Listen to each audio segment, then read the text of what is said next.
కృష్ణా జిల్లా కేసరపల్లిలో హైందవ శంకరావ సభ కొనసాగుతుంది. విశ్వ హిందూ పరిషత్ ఆధ్వర్యంలో నిర్వహిస్తున్న ఈ సభకు రాష్ట్ర నలుమూల నుండి హిందువులు భారీ ఎత్తున తరలివచ్చారు. సభలో 50 గ్యాలరీలు, 15 భారీ స్క్రీన్లు ఏర్పాటు చేశారు. ఎలాంటి ఇబ్బందులు తలెత్తకుండా సభకు వెళ్లే రూట్లలో ట్రాఫిక్ ఆంక్షలు చేశారు. ఆలయాల్ని గవర్నమెంట్ చేతిలో ఉండకూడదన్నటువంటి విషయం కూలంకషంగా తల్లి నుంచి అందరూ నేర్చుకునేటువంటి అవకాశం ఉంది. అలాగే మన ఆడపిల్లల్ని చాలా ఇబ్బంది పెడుతూ లవ్ జిహాద్ పేరుతో ఎన్నో రకాలుగా మనకి కష్టాన్ని కలిగిస్తున్నటువంటి సందర్భం కూడా కనిపిస్తుంది.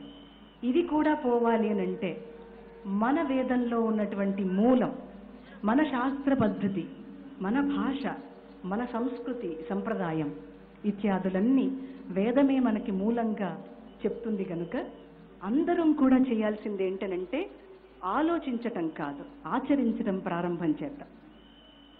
మనందరికీ ఐకమత్యం అవసరం లేదు, ఏకత్వం కావాలి. ఎలా వస్తుంది ఏకత్వం? రామాయణాన్ని, భాగవతాన్ని నిరంతరం చదువుకుంటూ ఉంటే వస్తుంది అని చెప్తారు పరమగురువులు. ఎందువలన అనంటే మనమందరం పర్సనాలిటీ డెవలప్మెంట్ చేసుకుందాం అని ఓ కోర్సులు పెట్టి మరీ డబ్బులు ఇచ్చి మరీ నేర్చుకుంటాం.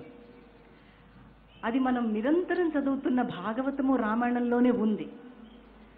అది పర్సనాలిటీ డెవలప్మెంట్ని అవి చదువుకుంటే పర్సనాలిటీ పోయి సోల్ లెవెల్లో ఉండేటువంటి ఆత్మస్థాయిలో పనిచేయటం అనేది జరుగుతుంది.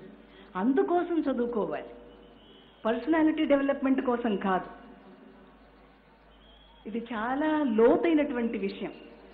ఆత్మలుగా మనం ఉన్నాం, వ్యక్తులుగా లేం. వ్యక్తి సంస్కరణ కాదు, మన ఆత్మస్థాయిని పెంచుకోవడానికి ఆ గ్రంథాలు మనకు ఉన్నాయి. మన మూలాన్ని చెప్పడానికి అవి ఉన్నాయి. మనం ఏది చెయ్యాలో చెప్పడానికి ఉన్నాయి. మన వేదం ఎప్పుడు ఎక్కడ ఇది చెయ్యకూడదని చెప్పలా, ఏది చెయ్యాలో చెప్పింది. ఏది చెయ్యాలో తెలిస్తే చెయ్యకూడదేమో మనం చెయ్యం, చేయవలసిన అవసరం కూడా అగత్యం కూడా ఉండదు. ఇది ఎలా రావాలి అనే దాన్ని ఒక 20 ఏళ్ల క్రితం నుంచి ఈ దేవాలయాల్ని ప్రభుత్వం చేతిలోంచి విముక్తి కావాలి అని అడుగుతూ వచ్చారు. కానీ వాళ్ళందరూ కూడా గోడ మీద పిల్లివాటంలాగా అందరూ రకరకాలుగా మాట్లాడుతూ వచ్చారు.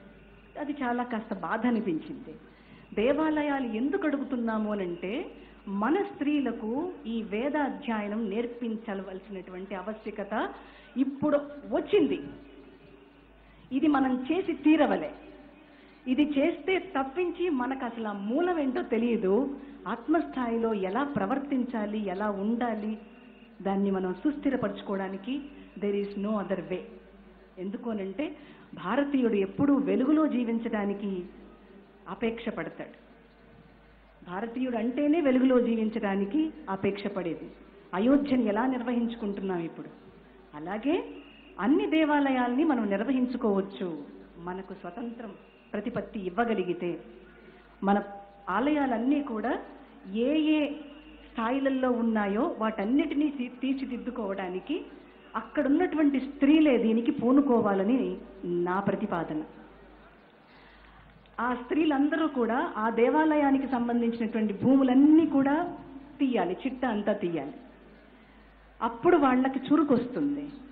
ఎక్కడెక్కడ ఏ ఉన్నాయో వాటి పట్ల మనం ఎలాంటి శ్రద్ధ వహించాలో, అసలు మనకున్నటువంటి శక్తి ఏంటో, మన సనాతన ధర్మం మూలమేంటో మన పిల్లలకి చెప్పే అవకాశం ఉంటుంది. ధర్మము అనగా ధరించినది. మనం ధరించితే అంటే మనం చేస్తూ ఉంటేనే ఉంటుంది తప్ప ఆలోచిస్తూ కూర్చుంటే ఏమీ రాదు. మనం ఆచరించటం మొదలు పెట్టాలి. ఎక్కడ ఆచరణ ఉంటుందో అక్కడ ఆశీస్సు ఉంటుంది. ఆధ్యాత్మం అంటే భగవంతుడిని నమ్మటం కాదు, భగవంతుడిని తెలియటం. ఇది ఎలా తెలుస్తుందయ్యా అనంటే మన ఆడపిల్లలందరికీ కూడా ఇళ్లల్లో వేదాధ్యయనాన్ని చెప్పించాలని ఈ వేదిక మీద కూర్చున్నటువంటి మహానుభావులందరి పాదాలకి నమస్కారం చేసుకుంటూ తెలియజేస్తున్నాం. ఇది ఒక్కటి జరిగితే అసలు మన మూలమేమిటో అర్థమవుతుంది. మన ఆలయాలు మన చేతుల్లోకి తీసుకురావడానికి ఎంత విలువైనటువంటి విషయమో, మన ముందు తరాల వాళ్ళకి ఏమి ఇవ్వాలో అది ఇవ్వగలిగేటువంటి ఒకనొక ఆలోచన, సమాలోచన వస్తుందని మనందరం ఒక ఏకత్వంలో నడవాలని మనస్ఫూర్తిగా ఆకాంక్ష చేస్తూ నామం చెప్దాం ఒక్క నిమిషం. శ్రీ